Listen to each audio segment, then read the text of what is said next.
Today we are going back further in time than we ever have before. We're going so far back that this is before even my time. I'm already a dinosaur. I started in May 2009, and we're going back to a time more than 2 years prior to that, to a battle between two guys who were already veterans of several years at that point. This is an Advanced OU battle between Loki and Husk, two of the greatest to ever play, and it was for the semifinals of Smogon Tournament 3. The date was February 12th, 2007. Now, to give you even more of an idea of how long ago that was, Advanced OU at the time was just OU. Gen 3 was the current gen. So, before we get into it, you might be wondering, well, BKC, this sounds really cool and all, but what makes you qualified to analyze this? How are you going to analyze it in a meaningful way? Aren't you just going to see everything through a modern lens of the metagame? How are you possibly going to know what it was like back then? Definitely a fair question. I was 10 years old at the time of this battle, so I was definitely not going to be around for it. However, over the last 8 and something years, I have made myself into something of a competitive Pokemon history expert, especially Gen 3. One of my favorite pastimes is to read about the players and tournaments and metagames that came before me. So I'm very well informed on the subject. However, just to make sure I had as much information as possible, I reached out to Loki for this video. He came back several months ago, and he was more than happy to give me all the information I asked for and then some. So, major thanks to him. We'll get to that in a second. However, first we have to go over some differences between 2007 Advance and 2020 Advance. So, to the viability rankings we go. Now, we're not going to go over every Pokemon, just some of the big ones. First of all, Tyranitar never, ever, ever, ever ran Pursuit. The set simply did not exist. You know, I'm sure someone was toying with it, but in the context of the greater metagame, it did not exist at all. So you saw a lot of Choice Band, a lot of DD, especially with Taunt, and a lot of Sub. On Net Battle, which was the simulator these guys used, then there was a bug where Substitute blocked Rapid Spin, so you could spin block a Claydol or a Fortress. Fortress wasn't used very much back then, it was mostly Claydol if you saw it, with your Sub T-Tar or your Sub Flygon. So spikes were really strong back then. And so Sub T-Tar, physical Sub T-Tar was known as Viltar, short for Veteran and Lovetar. He was one of the best players. And he had a very famous team called Superman, which we will actually be going over in this video quite soon. So yeah, mostly physical T-Tars. You weren't seeing Pursuit, you weren't seeing fast mix stuff with Lumberry that you see now. So there were also not just physical Sub-Tars, like Sub, Rock Slide, Focus Punch, HP Bug was the Viltar, but you also had like Boa, which was used like in 2004 as a stall breaker. It had a Thunderbolt and Crunch, so you would see, if you saw Sub, it was going to be Focus Punch and then either physical or some mix of special moves. So that was T-Tar for you. Then, you know, Metagross and Blissey and Swampert didn't really change. Gengar was a lot more offensive, a lot more. You didn't see like the pure, dedicated, bulky sets that we see nowadays on every team. It wasn't as focused on being a spin blocker as much as just being a good offensive Pokemon. Zapdos, here's a big one. Rest Talk was actually good back then. Rest Talk functioned the same way as it does in Gen 4 and 6 and 7 and 8. So we did not know that Sleep Talk had this whole weird thing about resetting if you used it and didn't burn Sleep Turn before switching. We didn't know that until 2015. So Net Battle, then Rest Talk was in full swing. You had your Sleep Talk Suicune. You had your Sleep Talk everything, really. Swampert used it a lot. Even Skarmory used it sometimes. And Zapdos was the biggest one. The standard set was T-Bolt, HP Grass, Rest, and Sleep Talk. Calm, Max HP, very close to Max F. So sometimes you had Roar over HP Grass, but HP Grass was the standard one because it completely sat on Swampert. So, what else? Oh, Skarmory did not run tons of special defense. It was, a combination of speed and defense, mostly. So, there was that. And what else? Oh, Flygon was a lot more popular. Swampert and Flygon paired together to wall Electrics regardless of what hidden power they chose. So, those were the big ones, I think, in terms of metagame. Stuff like Moltres was never, ever, ever seen. yeah, I have a history of advance video I'm actually working on for the near future, but this will give you a general overview. So, we mentioned the team Superman, and in this thread, everything in this video will be linked in the description, don't worry. So, like I said, Superman was a team made by Veteran Love, and guys like Goofball and G80 used it a lot. So if we look at this post, then we see a lot of what was used. So look, here's the Subtar, here's the Flygon, not with Sub, but the Flygon and Swampert combo. Here's the Sleep Talk Swampert. Here's the Fizdef, also Sleep Talk Skarmory. And of course the traditional Zapdos. So these were the standards at the time. I hope this gives a good idea of what it was like back then. Matter of fact, in the same thread, then Loki also posted his team that he used in this battle, so I guess we are looking at it a little through Loki's perspective, but yeah, so you can read through that more if you like. So again, Sleep Talk Swampert, Flygon, also with Sub and Screech even, and the DD Tauntaur and the Fizdef Skarm, so we're going to see that. And now we will, before we get into the game, then we're going to go over Loki's background notes. So we're going to shift to the battle. Now, regarding the actual recreation of this battle, for Earthworm vs. Goki, then I manually did it by battling myself on Showdown a lot until I got a bunch of whirlwind rolls and other small stuff, and it was a pain. And for this, I knew there was no way I was going to do that without making myself go loony. So I asked Pre to help me recreate it from the battle log, and he did just that. So now we have a replay which is identical to everything that happened in the original log. So thank you much to him, and we're working on something that could be used for logs from NetBattle, PO, Shoddy, whatever, in general. So you would just feed the log into the machine and then get a replay out of it. So that bodes well for the future, but just for this, then he manually did it himself. Took a lot of work, so thank you to him. So now Loki's notes, background. All this that I'm saying afterwards, unless I specify it's me, it's Loki talking. So Smogon Tournament 3 was the last major tournament of the advanced generation. It began in November 2006, about 2 years after the formation of Smogon, which was December 2004. Smogon had been steadily growing in those 2 years and was poised to really blow up with Gen 4 on the horizon. Diamond and Pearl had actually already been released in Japan in September 2006, so there was a lot of anticipation, but there was no simulator to actually play online yet. So this Advance was still the generation everyone was playing on the simulators.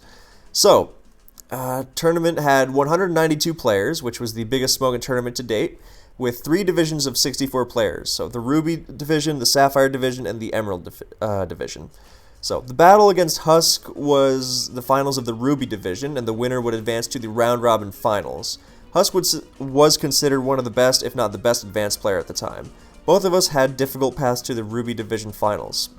So Loki, played Carl in round 1, Groudon 80, or G80, or Gene, in round 2, and JMC in round 4, who was more known for his RBY and GSC skills, but still considered a top advanced player. He was also one of the most expensive players in SPL1. So this is a BKC note. I think he actually was the most expensive player in SPL1. He was 28k, which was miles ahead of everyone else. Maybe not miles, but I think the next was like 24, 25. So back to Loki. Husk faced Gigapunch in round 1, which was easily the best round 1 matchup. Gigapunch was also a Smogon Tour winner. He had some decent opponents in round 3 and 5 as well, guys like Anyone and Pylocus, so guys that wouldn't really be recognized by the player base today. So now for some team notes. This is still Loki talking. So I had built this team back in late 2004 and used it in tournaments and other battles since then. I thought it was one of my most reliable and comfortable teams. I wasn't initially planning on using it every round, but once I kept winning with it, I decided not to switch things up. So this is BKC talking again. So remember, back then, the fact we had to recreate this shows that it was not super public. Logs could be kept very, very private. There wasn't a replay site where every battle got uploaded automatically. So around this time, and for years and years after, actually, then you could go through a tournament with just one team. Because back then, the official Smogon tournament was best of 1. Best of 3 models weren't embraced until a couple of years later. But even in best of 3 tournaments, before replays were everywhere, then you could go through a tournament using the same team over and over and over. A lot more easily than you can now. So, nowadays this would be unthinkable. So, it speaks to how different it was. Okay, back to Loki. So, back then, people generally only used 1 or 2 solid teams throughout the tournament run anyway. Yeah, I thought this team, with a few set adjustments, matched up well with what was trendy at the time Smogon Tournament 3 began. So the major team choice threats at the time, at least in his opinion, were Veteran Love, G80, Goofball, their Superman team. The team and variants of it were very popular at the time, and G80 actually used the team against me in round 2. So, then what else? Full baton pass teams, they were considered cheesy and frowned upon, but were still used to rack up easy tournament wins. So, BKC here again, with my history knowledge coming to use. So, from my reading I've done, then back when Smogon had a much smaller community, then it wasn't just about winning, it was about proving you were good.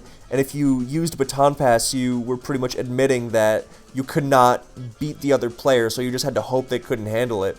And so even if you won, then you wouldn't get much respect. And that was a big deal. But, some people would still cheese their way with baton pass. So, back to Loki. Other teams you had to watch out for at the time. Stall, meaning Skarm, Bliss, Suicune, Claydol, Dusclops, and a filler. Zapdos was the standard, although some people used DD and Wish Salamence. This kind of team was not popular in casual play, but saw a lot of usage in tournaments. So, BKC note again, when I mentioned Boa earlier, then that sub T-Tar set was used specifically to break that kind of team. With the sub Punch T-Bolt Crunch set, then it would just mow that stuff down. As a matter of fact, Calm Rest Hog Zapdos actually came as a counter to that set. Zapdos was that team's T-Tar counter because they weren't running Rock Slide, they were running this mixed special stuff. And then the Viltar came into being. So, and finally back to Loki, another popular team, Magneton physical spam, usually with Curse Lax. So, the biggest change I made for this team was using DD Tauntaur instead of Boa, which was on the original, instead of the sub-mixed set that was used to crush the stall teams. And this was used to make sure I had an out against BP teams. And the team itself is an offensive sand team focused on using light screen support to get up spikes and pressure with Gengar and Flygon. So, Light Screen and Skarmory is a really nice combo since every Skarmory is physically defensive. It lets you get extra layers against Mixed Snorlax, Mixed Meta, Swampert with Hydro Pump, and not getting immediately KO'd by Magneton. So, Light Screen and Tyranitar is also a good combo because it lets you get DDs on stuff like Suicune and Milotic and a lot more easily on Zapdos too. So, Flygon was not very popular in early 386, referring to once every Pokemon in existence was allowed at that time, since initially it was Ruby Sapphire just 200, and then it was Ruby Sapphire and then like Coliseum and Fire Red Leaf Green and Emerald and XD. So once the full metagame was once every Pokemon was available, then you saw stuff like Flygon become more popular. Once it was paired with Swampert to wall Electrics, regardless of hidden power. People actually didn't use T-Tar very much in early 386 because they were worried about sand hurting their teams, and then they started using it as an offensive weapon. So, yeah. So, final notes. Going into the game, then Loki, again, this is Loki talking, not really sure what to expect from Husk because he used pretty balanced teams that leaned offensive, and he liked Regice and Claydol in particular, but I was at least pretty sure he wasn't going to baton pass me or use Supermans, and he usually used his own teams, which usually features something creative, so just going to use this team. Alright, we are going to get into the battle, finally. Hopefully that background was expansive. This is BKC again. Alright, here we go. Switching over to the battle music. So, we are starting now. So, Loki is leading off with a Gengar, and Husk is leading off with a Swampert. So, remember, Swampert is going to be defensive 100% of the time. You're not going to see offensive Focus Punch. You're not going to be seeing sub-Salic with Endeavor. The only ifs on this on Swampert are going to be, is it Rest Hawk with EQ and Ice Beam, or is it going to be 3 attacks with Protect, and is the Water Stab going to be Surf or Hydro Pump? So, either way, Gengar runs Giga Drain quite a bit, so Swampert's going to want to get out of there. And, if it has Protect, it can potentially scout for that, but Gengar also used to run Sub a lot more, so he wouldn't want to give something like Swampert Wall, Sub-Focus Punch, Ice Punch, but you just don't want to give it any opportunity to mess you around by being too passive, so Husk is going to switch out to Regice, which is a safe answer to Gengar, especially because Regice runs Rest Talk quite a bit. So Hypnosis misses because Hypnosis kind of sucks. But, you know, the odds of 2 Hypnosises landing are pretty good. So just going for another one. And second one misses too. Husk goes for Ice Beam, which is a good move because you don't want to go for a Sleep Talk in case Loki decides to not risk it and just switches. So Ice Beam was good, especially because Hypnosis might miss. So at this point, Loki's not going to risk it. He's just going to get out of there. And Husk knows he's going to get out of there, go to something defensive. So that was a great move on Husk's end because what switches into Regice? Bulky stuff. T-Tar, Metagross, maybe a Water. And Skarmory can get up a layer on those. So that was a great move, taking momentum to get spikes out so he's not being reactive with Skarmory. If you get out in front, that can make a huge difference. So Loki responds with his Swampert, trying to not reveal anything vulnerable to, say, Dugtrio. Regice Dugtrio is a pretty potent combo.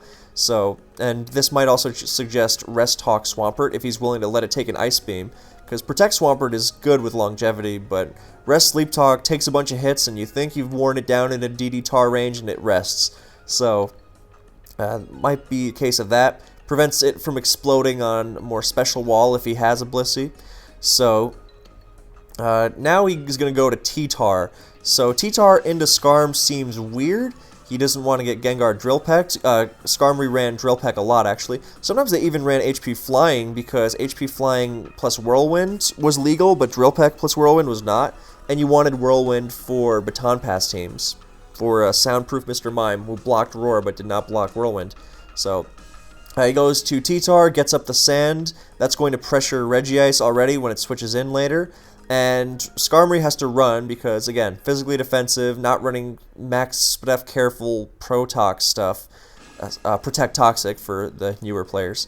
And he's not going to want to take a Thunderbolt or a Fire Blast. So he's going to switch out, and in comes Swampert as Loki switches to Milotic, knowing that that Skarm was not staying in. So Milotic comes in comes Celebi for Husk, and Loki sets up a Light Screen.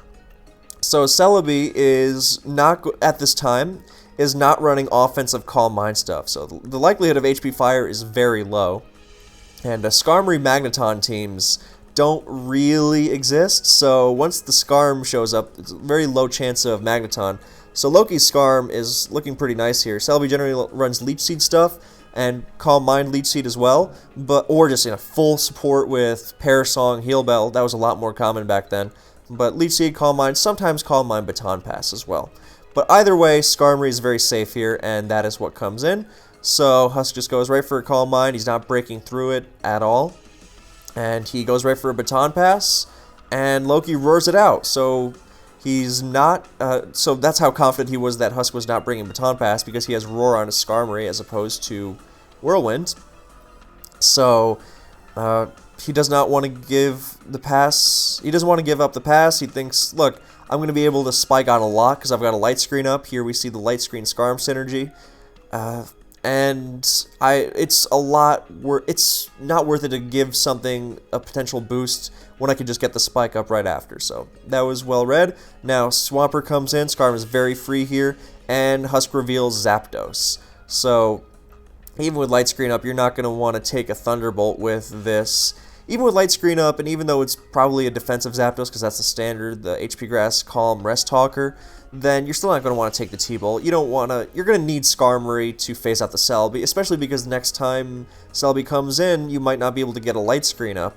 So you're going to want to keep Skarm healthy. So going to switch out of there, and in comes Flygon, eating the Thunderbolt. So here's the combination of Swampert and Flygon in action, walling Zapdos, whichever hidden power it has.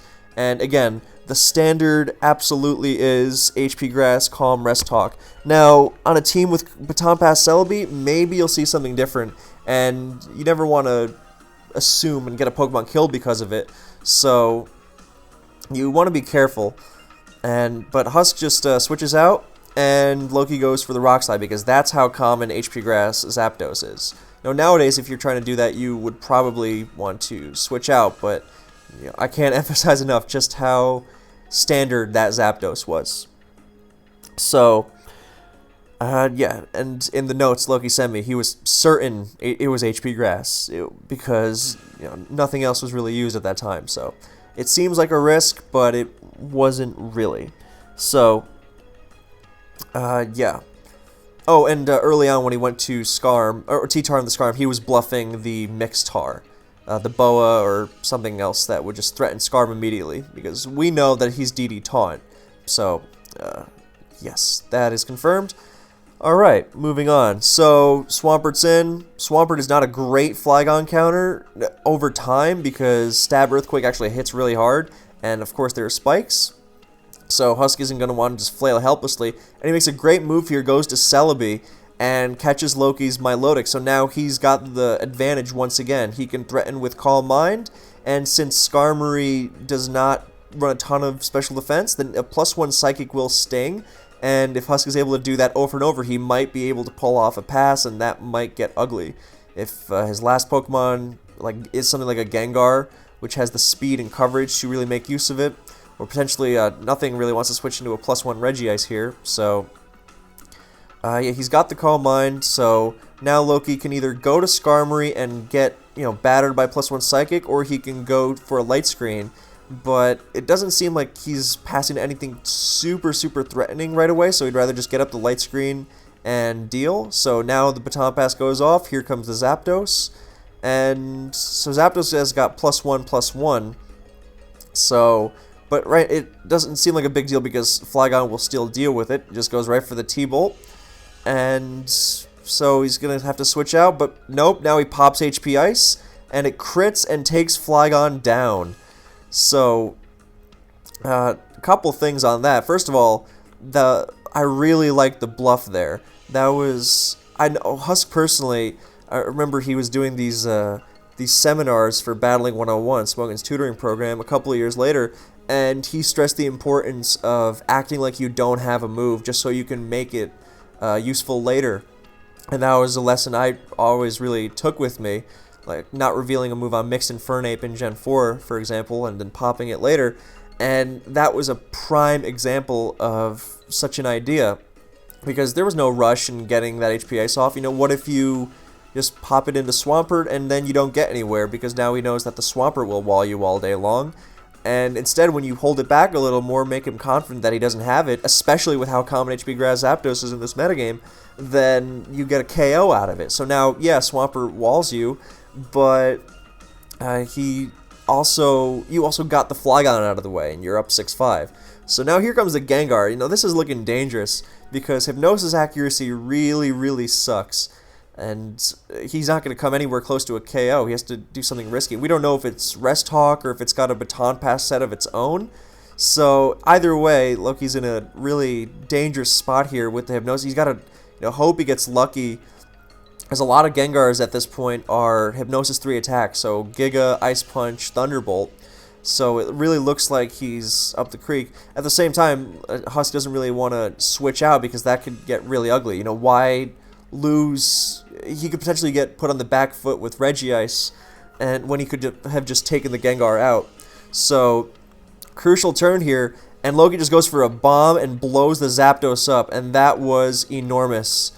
So, before we get into the double down, and we'll see that again. Oh, I want to mention that the crit might have mattered, because Mata Zapdos, Loki was running a slower Flygon, I believe. Let's check. No, actually, I think that was a Timid Zapdos, and Timid Zapdos never KO'd without because if he's running the Jolly Flygon without max speed, then it's not going to be Mata Zapdos.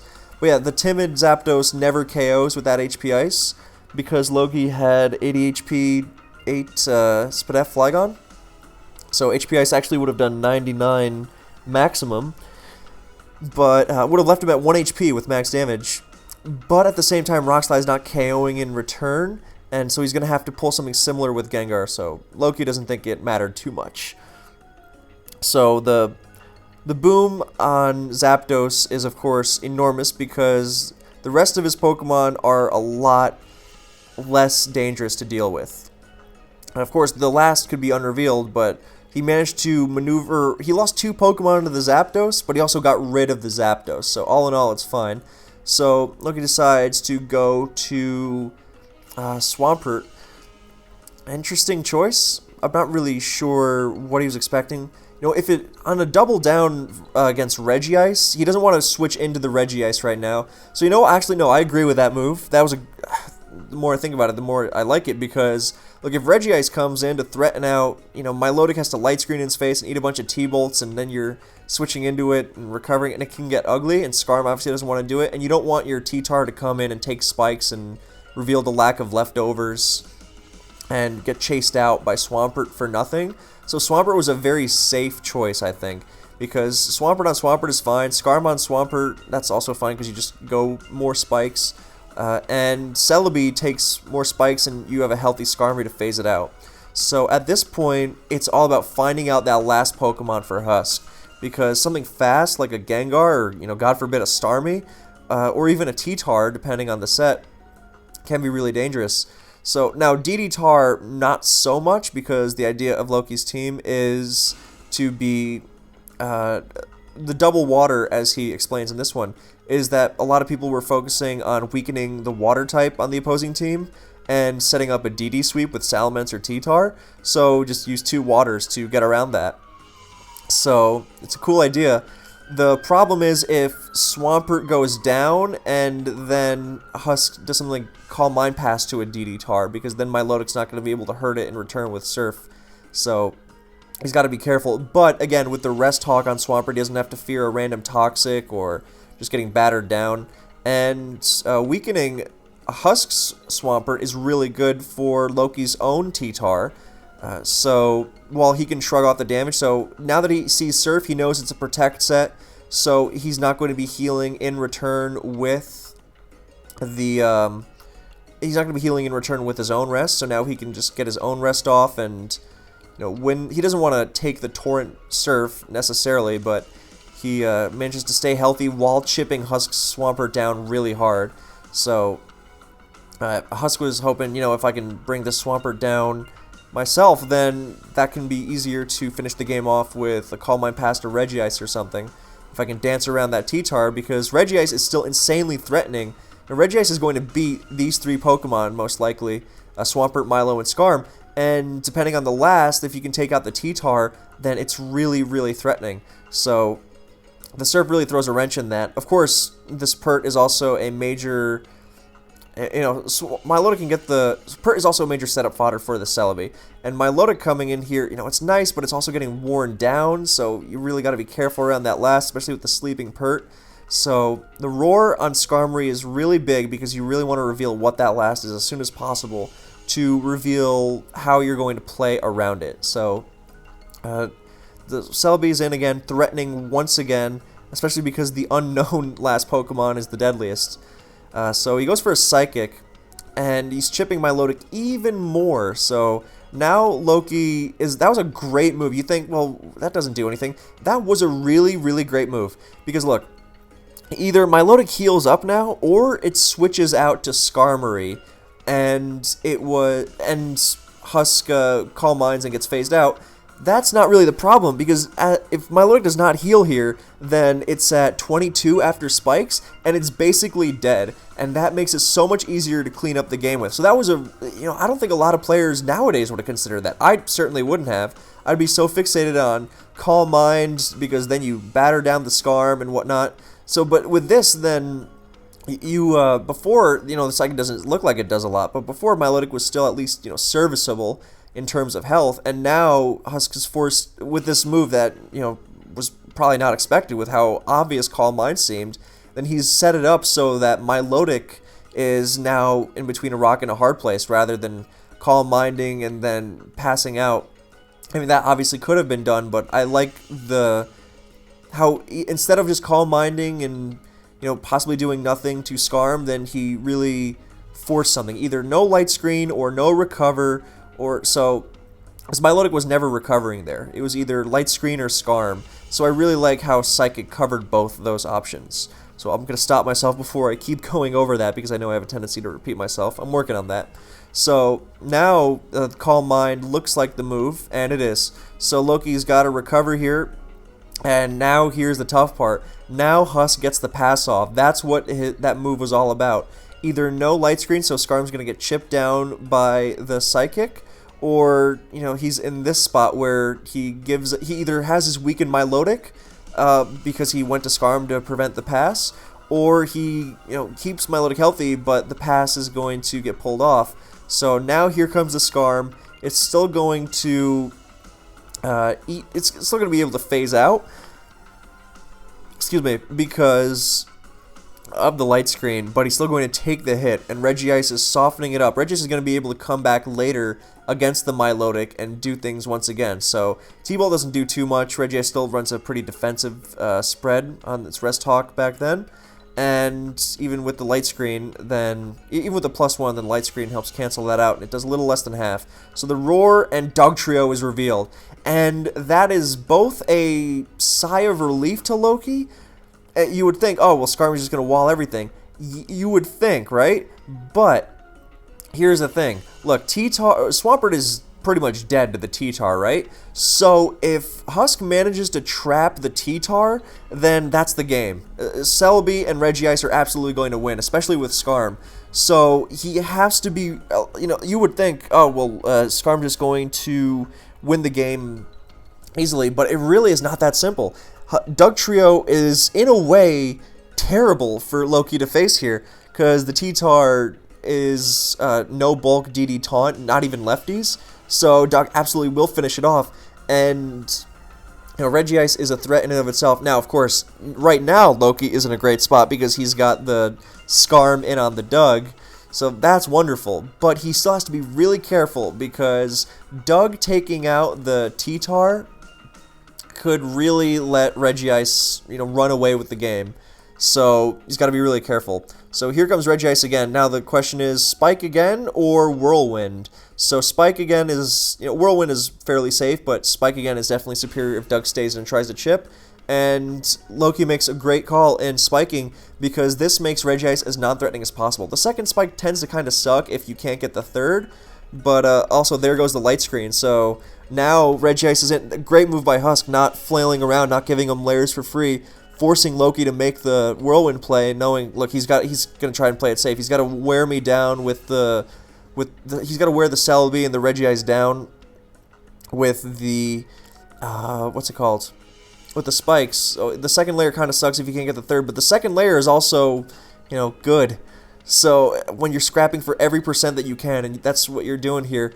So Regice comes in, no light screen. Skarm does not want to stay in here, and it's kind of in a rough place because he might have to eat that Thunderbolt once again, because the Swampert is, you know, spikes are up, sleeping 0 turns. Milotic doesn't want to switch into a T-Bolt. T-Tar absolutely can't. So he really doesn't have much choice but go right for the Swampert. And here, Husk makes a great move going for the Ice Beam, reading that. That was really, really nicely done. So Loki's being a little riskier with the Swampert because he can afford it now that he knows it's not a T-Tar or Immense Last. So if he can chip the Regice, that will help a lot. And now he goes to Milotic, knowing he's not switching into a Thunderbolt. So that was nice because either it light screens and, you know, or either he can light screen and, you know, switch out to Skarmory again, because if Celebi is Calm Minding and passing, then it's not healing. Or if Regice just goes for an Ice Beam, then he can light screen in its face. So there goes the light screen. Here comes the T-Bolt, and there's a Para. As an aside, you can see with all the whirlwinds and now then why I was not keen on manually recreating this game. Anyway, so that's really tough because now Milotic is going to have an even tougher time dealing with Regice. You know, if it was a one-on-one, then you could expect that to happen eventually, but in that one-off, that really bites. So that's going to make things tougher, especially if he won't be able to light screen on Celebi anymore. So, you know, the best that might actually do is make it tougher for Dugtrio to KO because of Marvel Scale, but so there is good and bad to that paralysis there. So now he's just got to go for that recover, but he's got the light screen up, and Celebi's getting weakened, and now Skarm can come in. So here comes Scarm once again. He's just getting BP'd right away, and in comes Regice once more. So that was a great move. I mean, you could say recover just so everything could try to stay healthy, but he's just going to try to keep pressuring. And he goes for T-Bolt, and now Michael Moore comes in once again. He was looking for the T-Bolt on the Scarm. He was thinking, look, I gotta... But that was a great move from Loki, and it was really tough to Ice Beam there, because if Scarm stays in, I mean, you could say, yeah, he doesn't have to, but if he does, then you don't want to be Ice Beaming it. You want to be hitting it as hard as possible, so that was nicely done by Loki. So now, Sleep Talk, EQ on Scarm. So now Husk is going to make use of his own Scarm and try and wear down the Loki's team through that. Because if he can get rid of the Swampert with spikes, that makes it really easy, because that's one less Pokemon he has to deal with. And that can make it easier to maneuver the endgame with Regice, because that's what he's really going for. So Dugtrio and Scarm, while on Husk's end, you think, oh, well, you know, Loki's Scarm are just going to do all the work. You know, you forget, look, this Scarm and Dugtrio can very easily make it into a position where Loki looks like he's ahead, and then suddenly Husk has just won the game with his Regice, because T-Tar is the only thing really standing in the way of that long term.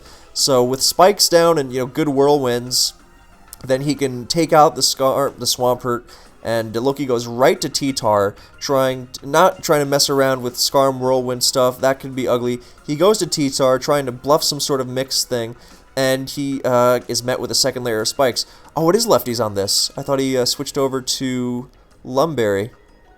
Oh no, he said nowadays he would probably use Lum.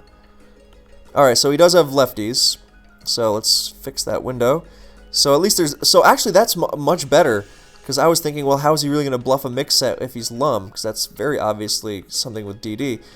But, yeah, so lefties definitely bluff some sort of mixed Thunderbolt thing, and if he is, you know, if Husk is thinking, oh, mixed T-Bolt, well, he doesn't want to sub as I Whirlwind, because that's horrible for him, so I can potentially go to Doug and on the T-Bolt. And we know Loki is Taunt DD, so he goes for the Earthquake, and that was a great move, because you don't want to go to Swampert as the T-Tar subs, because then T-Tar kills Pert without a sub, and then you are just up the creek. So it's either staying with Scarm or go to Dugtrio. Loki goes for the EQ, trying to catch that Doug on the switch, because he does not want to taunt the Scarm and then just get Dugged, because that would probably be the game. So great heads-up move, and Husk thinking, look, that was a good move on Husk's end, too, because there's a lot of pressure on Loki to not get the T-Tar trapped by Doug, so he's very likely going to want to prevent that from happening.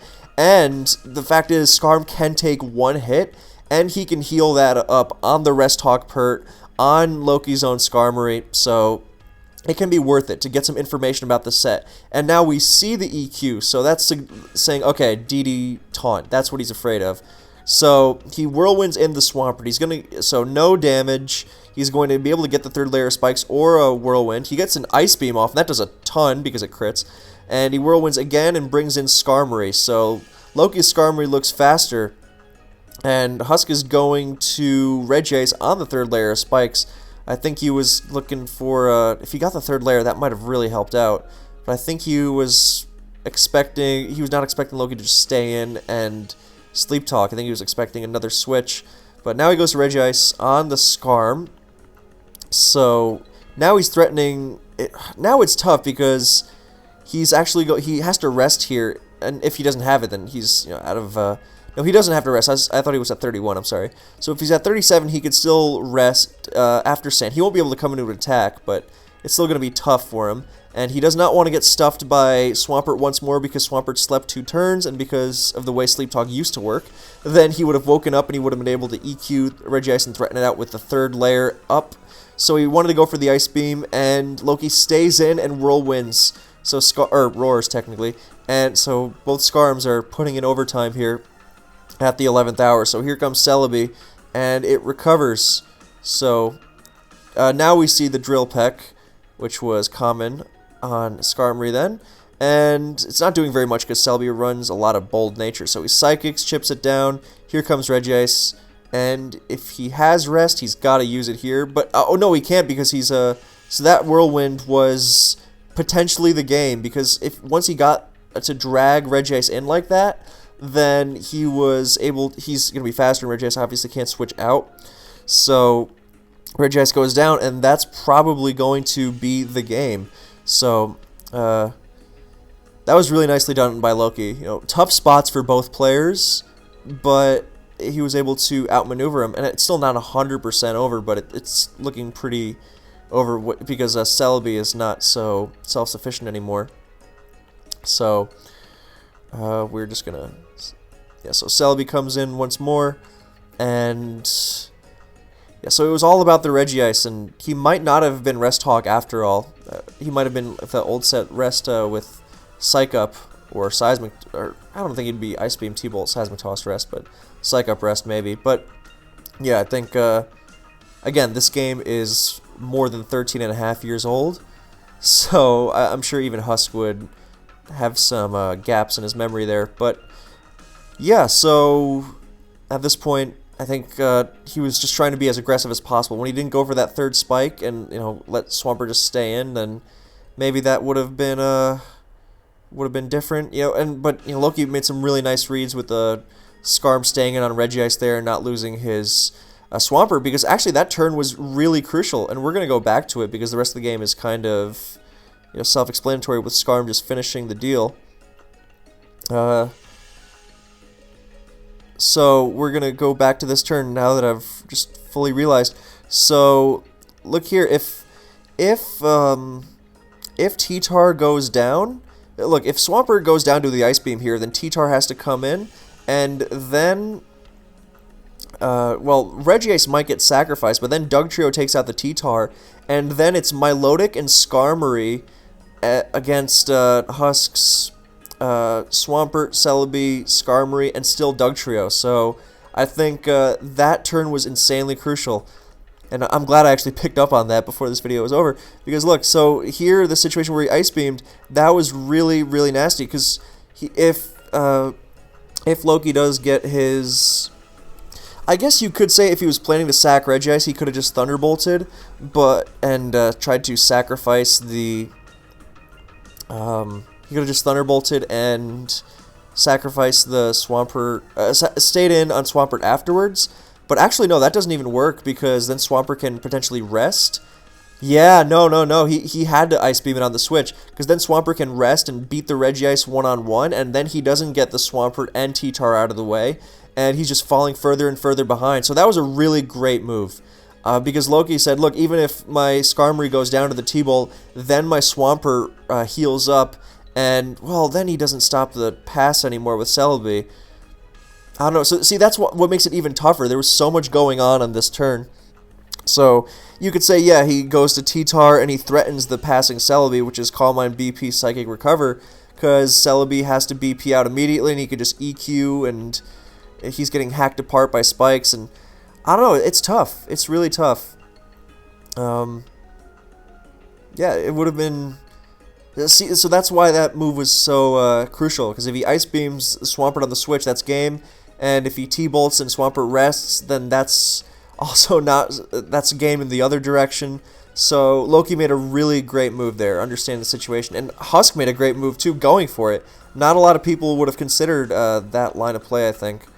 I'm not sure, but that was there was a lot more going on in that turn than it might initially appear, so really great move. And yeah, so I think Scar might have barely survived, but if it had survived, then it would have been in range for the Celebi Psychic, 100%. So they would have made it even tougher. So again, great moving all around, and now we are in this final stage of Skarmory just taking out Swampert, and it's just not enough. So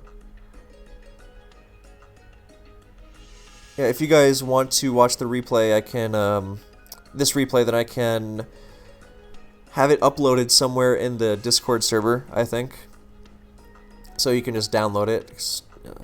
So that is where that'll be if you want to watch it at your own leisure. So, oh, there's another old thing, Rest Scarm. That was actually very commonly used rest, no sleep talk even, because people were using rest on it instead of protect for healing.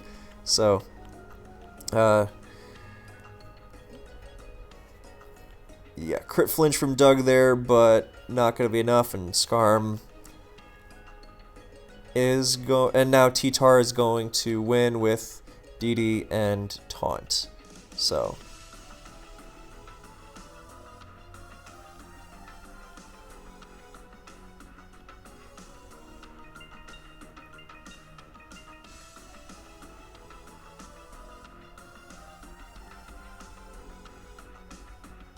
okay, so that's the game, and T-Tar wins. Matter of fact, one of Loki's comments is that he really liked how DD Tar really checkmated teams in the endgame. So, I think that's it. Thank you guys for watching. I hope you enjoyed. I realize that this is not the advance you are familiar with, but I think this game is great as both a time capsule into a metagame past, and both as an example of high-level playing, because this was high stakes and some really tough situations to think your way out of. There was so much to consider. You know, even when it seemed like one player had the advantage or didn't have the advantage, then there was always that possibility to snatch it back from the other guy. So I think this is the kind of battle that gets better on repeat viewings. Of course, it's just a great battle no matter how you look at it, in my opinion. But yeah, so great playing to. Oh, I'm stumbling over my words. Great playing to both these guys. 13 and a half years later, more than. And thank you so much to Loki for all the information provided. So yeah, I hope you guys enjoyed. I hope you learned something, and I will catch you next time.